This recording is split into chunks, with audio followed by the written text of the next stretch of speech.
Hola, buenas tardes. Soy la alumna Silvia Hernández Queitzel, presentando el tema Fundamentos históricos para la materia de Derecho Romano, impartido por la Universidad UNITEC.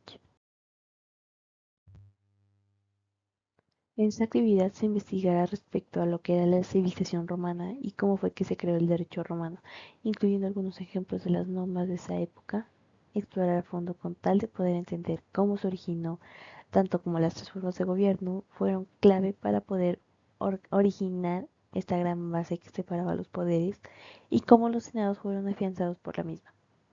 Explorar en ese tema las formas de gobierno de esa época, como lo es la monarquía, con un rey que tomaba las decisiones él mismo, la república formada por cónsules, senado y una asamblea popular.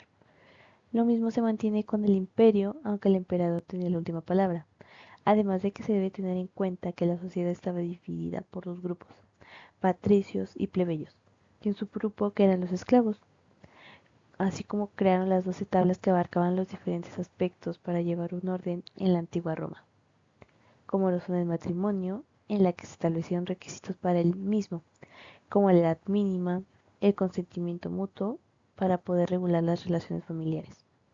En el caso de la propiedad, se brindaba seguridad a los ciudadanos y se promovía el desarrollo económico.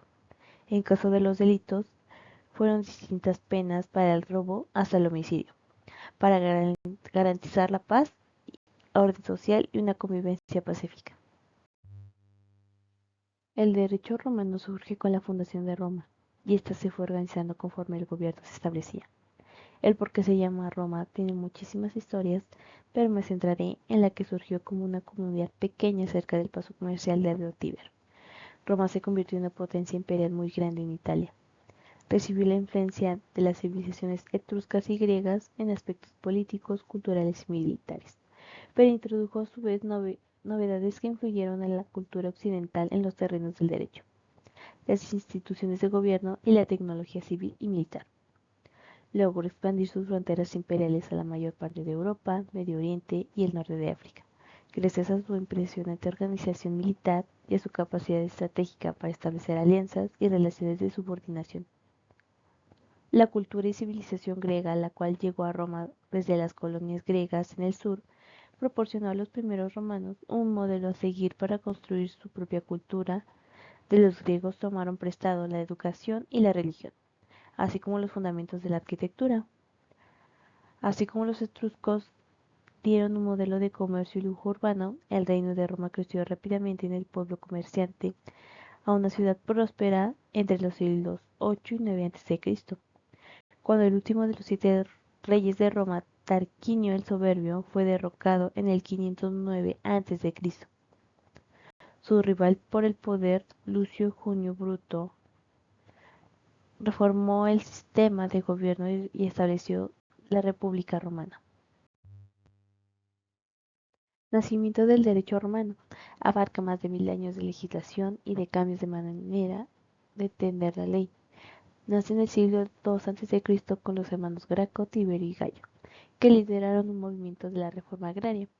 Después se dio un triunvirato formado por 3 hombres ambiciosos que pedían dinero a cambio de protección o quemaban las casas de las personas en caso de no pagar, cosa que terminó cuando uno de ellos fue asesinado en Turquía. La estructura política se divide en 3 etapas, lo que es la monarquía, 753 a.C. a 509 a.C.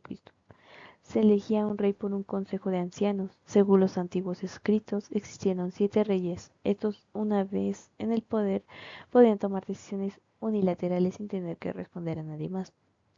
La república en el año 509 a.C. al año 27 a.C.